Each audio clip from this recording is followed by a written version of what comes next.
20 लाख की सैलरी सुनने में कैसा लगता है सच बताना? सच कहो तो एक सपना लगता है ना, कि हमें कहाँ मिलने वाली है 20 लाख की सैलरी। क्या हो अगर मैं आपसे कहूँ कि ये सपना नहीं बल्कि एक प्लान है, और आज हम इस 20 लाख का जो सैलरी है ना, इसका एकदम डिटेल में पोस्टमार्टम ही करने वाले हैं। तो हम एक एक करके उन सभी स्किल्स को बाहर निकालेंगे बॉडी में से, सैलरी की, जिनसे मिलकर ये सैलरी बनती है, ठीक है ना? तो इस वीडियो के अंत तक आपको पता चल जाएगा कि 20 लाख आपको एक बड़ा नंबर नहीं ना, बल्कि एक हासिल किए जाने वाला अचीवेबल एक टारगेट लगेगा कि हाँ, एक्चुअल में 20 लाख अचीव किया जा सकता है। अक्सर होता क्या है कि लोग मुझसे पूछते हैं, स्टूडेंट्स पूछते हैं कि सर एक सीनियर अकाउंटेंट की हाईएस्ट सैलरी कितनी हो सकती है? और जब मैं उन्हें 20 लाख या उससे ज़्यादा का कोई पैकेज बताता हूँ, तो वो उस पे यकीन नहीं करते। पहले तो पूछेंगे, लेकिन मैं बताऊँगा तो बिलीव नहीं करेंगे। कहते हैं कि सर कहाँ वो 10-15 हज़ार रुपए मिल रहे हैं। लेकिन ये बिल्कुल सच है कि, और ये सैलरी ना किसी डिग्री के से ज़्यादा मैं अगर कहूँ तो कुछ खास स्किल्स के दम पर मिलती है। आज हम एक ऐसे ही सीनियर अकाउंटेंट जो हैं, जिनका नाम मिस्टर अमन है, उनकी 20 लाख की सैलरी को पार्ट्स में ब्रेक करके देखेंगे कि आखिर वो ऐसा करते क्या है, जिससे उन्हें इतना वैल्यूएबल बन गए हैं, मतलब वो कंपनी के लिए, और उन्हें 20 लाख की सैलरी मिल रही है। तो एज़ एन अकाउंटेंट क्या है वो, सारी चीज़ों को आज बहुत डिटेल में हम देखने वाले हैं। सबसे पहले एक बात हमें बिल्कुल साफ कर लेनी चाहिए कि जो टैली या फिर जीएसटी है, तो ये तो आपको आना ही चाहिए। इसके बिना अकाउंटिंग में करियर बना ही नहीं सकते हो आप। ये एक ना एंट्री टिकट है। ये मतलब आप मान के चलो कि ये वो फाउंडेशन है जिस पे आपकी 20 लाख की जो बिल्डिंग है ना, वो खड़ी करेंगे। लेकिन अब एक बात बताओ, आपको बिल्डिंग खड़ी करनी है, तो क्या सिर्फ फाउंडेशन के बेस पे हो सकती है? नहीं, कुछ पिलर्स भी चाहिए। तो नींव होना बहुत ज़रूरी है, तो जीएसटी और टैली आना बहुत ही ज़रूरी है, लेकिन उसके बाद आपको उस पे पिलर्स भी चाहिए। तो ऐसे ही 5 पिलर्स जो बहुत ज़रूरी है 20 लाख तक की सैलरी की बिल्डिंग क्रिएट करने में, उनके बारे में बात करते हैं। पिलर नंबर 1, सबसे पहले इसके अलावा, जीएसटी टैली के अलावा आपको एक्सेल एडवांस में आना चाहिए। पहला पिलर है एडवांस एक्सेल, और मेरा मतलब सिर्फ यहाँ पे प्लस माइनस से नहीं है, या कुछ फॉर्मूलेज यूज़ करने से नहीं है। मेरा मतलब है V lookup, H lookup, pivot table, और जैसे बहुत सारे फॉर्मूले होते हैं, वीबीए मैक्रोज, ये सब आपको आना चाहिए। रीज़न क्या है? अमन जिस कंपनी में वर्क करते हैं ना, वहाँ कुछ ऐसा वर्क थे जो कंपनी को करने में 100 आवर्स के करीब लगते थे। तो अमन ने क्या करा, मैक्रोज़ उन्हें बहुत अच्छे से आता था, तो उन्होंने मैक्रोज़ का इस्तेमाल करके उस वर्क को सिर्फ़ 1 घंटे में कर दिया। 100 आवर्स का 1 आवर्स में कर दिया। यानी अमन ने कंपनी के 99 आवर्स सेव किए। इसलिए एमएस एक्सेल में ये सब ना, मतलब सीखकर आप डेटा एंट्री ही सिर्फ़ सीखते रह जाओगे तो दिक्कत है। लेकिन एक्सेल में अगर आप प्रॉपर्ली सीख रहे हो, तो आप कंपनी के एक बहुत इंपॉर्टेंट रिसोर्स बन जाओगे। आप कंपनी का समय बचा रहे हो, और इसलिए कंपनी आप पर इन्वेस्ट करेगी और आपको हाई सैलरी पे करने को रेडी होगी। अच्छा, बीच में आपको ना एक इम्पॉर्टेंट बात बतानी थी। अगर आप ये जानना चाहते हो ना कि डिटेल में विद कैलकुलेशन कि कैसे बिना किसी एक्सपीरियंस के 10th पास आउट कोई भी टैक्स अकाउंटेंट बन के 10 लाख से ज़्यादा अर्न कर सकता है, या फिर आप सीए ऑफिस में 3 इयर्स में जितना सीखते हो, उससे भी ज़्यादा 6 मंथ्स में सीखना चाहते हैं, and certified professional accountant and tax practitioner बनना चाहते हो, तो आप अपने मोबाइल ऐप में ना एक ऐप डाउनलोड करो जिसका नाम है सी ए पीयूष गुप्ता। ऐप में आपको बहुत सारा कंटेंट फ्री ऑफ कॉस्ट मिलेगा जिससे आप स्टार्ट कर सकते हो। और सेकेंडली, व्हाट्सएप चैनल तो ज्वाइन करना बिल्कुल मत भूलना। उसके लिए आपको क्या करना है, व्हाट्सएप ओपन करना है, व्हाट्सएप के बाद अपडेट्स पे क्लिक करना है, देन एक्सप्लोर पे क्लिक करना है, एंड सर्च करना है सी ए पीयूष गुप्ता, और फिर फॉलो कर लीजिएगा। दूसरा पिलर है अकाउंट्स फाइनलाइजेशन में मास्टरी कर लेना। इसका मतलब सिर्फ ईयर एंड में बुक क्लोज करने से नहीं होता है। इसका मतलब है कंपनी की पूरी फाइनेंशियल कुंडली जो है ना, उसको परफेक्ट तरीके से तैयार करना है, जो 100% टैक्स कंप्लाइंट भी हो। मतलब ऐसा नहीं कि सिर्फ बना के रख, जो टैक्स है उसका कुछ हो ही नहीं रहा, वो नहीं। टैक्स कंप्लाइंट होना उसका बहुत जरूरी है, क्योंकि कंपनी के मालिक जो है, इन्वेस्टर्स हैं या बैंक है, ये सभी फाइनेंस जो फाइनल की गई बैलेंस शीट है ना, उस पर भरोसा करते हैं, लाखों करोड़ों के फैसले लेते हैं।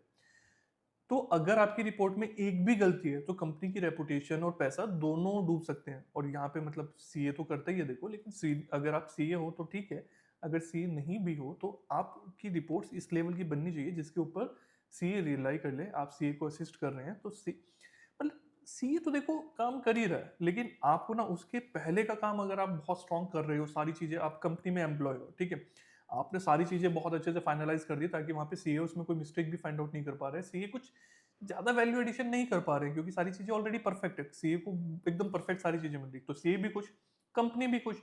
कंपनी खुश कि आप सारी चीजों को अच्छे से कर रहे हो, तो डेफिनेटली इस लेवल का वर्क आप संभाल पा रहे हो, सीनियर लेवल का वर्क संभाल पा रहे हो, तो आपको हायर मैनेजमेंट जॉब ऑफर करेगी और सैलरी भी अच्छी पे करेगी।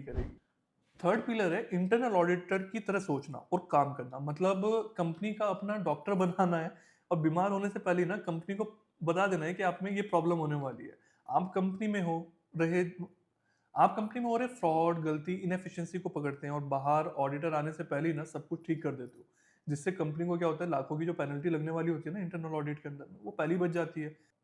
और अगर आप इंटरनल ऑडिट सीख लेते हैं तो आप एक अकाउंटेंट नहीं बल्कि एक कंपनी के ना प्रोटेक्टर बन जाते हो।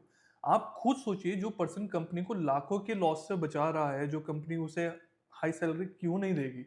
ऑब्वियसली देगी ना।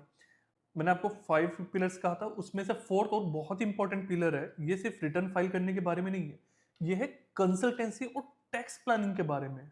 ठीक है, इसका कारण सीधा है। देखो, कोई भी कंपनी हो, वो हमेशा जो काम कर रही है ना, वो कम से कम टैक्स पे करना चाहती है। ये हमेशा रियलिटी। देखो, कोई भी कंपनी ये नहीं कहेगी अपने हिसाब से, अरे आज जब बढ़ा के टैक्स दे दो, टैक्स दे दो। नहीं, वो कम से कम टैक्स करना पे करना चाहेगी।